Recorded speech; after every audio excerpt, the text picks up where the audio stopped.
Salut à tous, je m'embête un peu.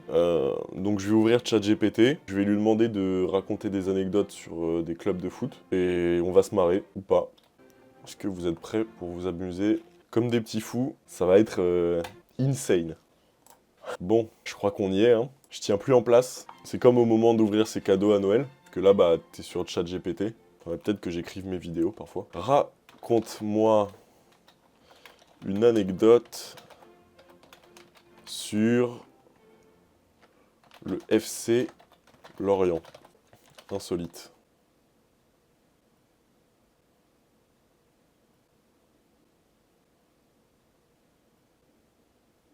C'est long.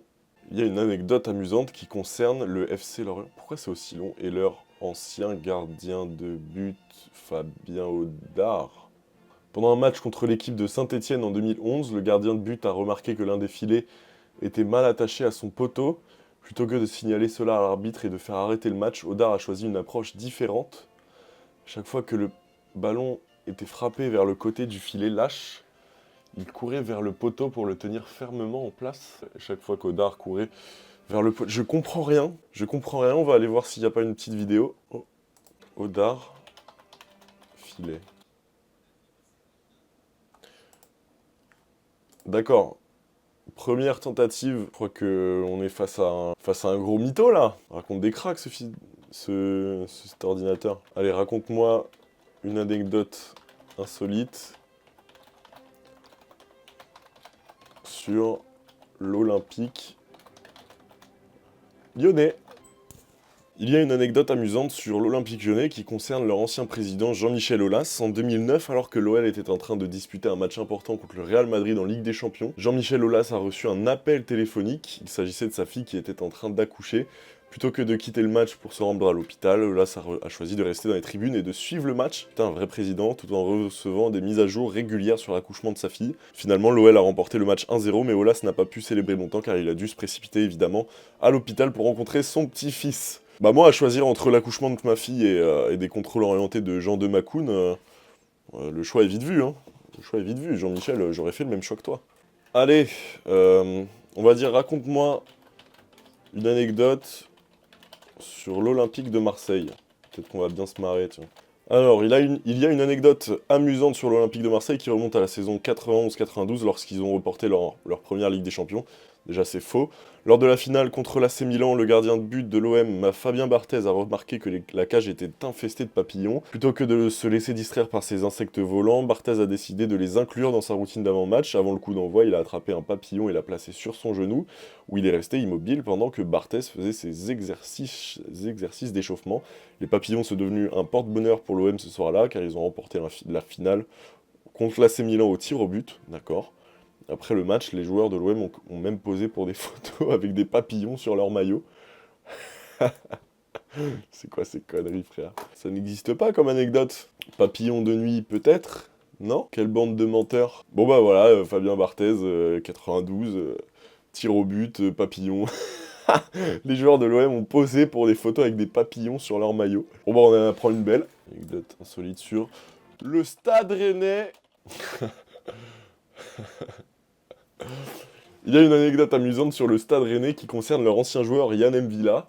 En 2011, M'Vila a été impliqué dans un incident insolite lors du match contre l'AS Saint-Étienne. Alors qu'il s'apprêtait à effectuer une touche, il a soudainement interrompu son geste et a couru en direction des tribunes.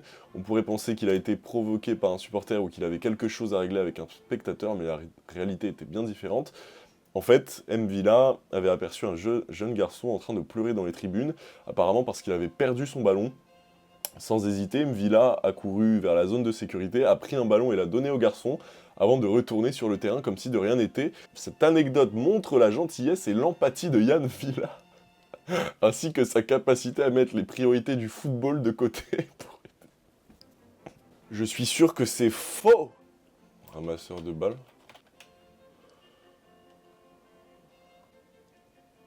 Complètement faux. Vous me dites, hein, si Yann M'Vila peut commenter dans l'espace commentaire, là. Yann M'Vila donne 5 € à un mendiant pendant un match. Bon, allez, une dernière connerie. Raconte-moi une anecdote sur André-Pierre Gignac. Il y a une anecdote intéressante sur André-Pierre Gignac qui remonte à la saison 2015-2016 lorsqu'il jouait pour les Tigres au Mexique. Lors d'un match important contre les Pumas, Gignac a marqué un but crucial pour les Tigres. Cependant, plutôt que de célébrer en faisant un geste ou en embrassant ses coéquipiers, Gignac a couru vers les tribunes pour saluer un jeune fan qui avait réussi à rentrer sur le terrain.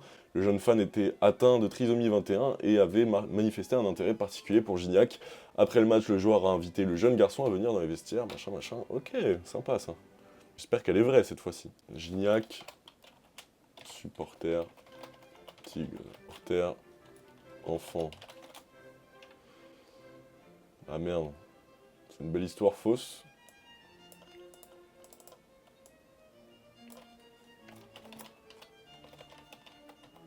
Putain, mais elle n'existe pas non plus. Alors que peut-être...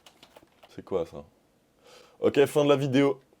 ChatGPT, c'est de la merde. Voilà. Bon, bah on arrête là. C'était vraiment très sympa. Je sais pas où il va chercher tout ça, c'est marrant. Dites-moi si on avait des vrais.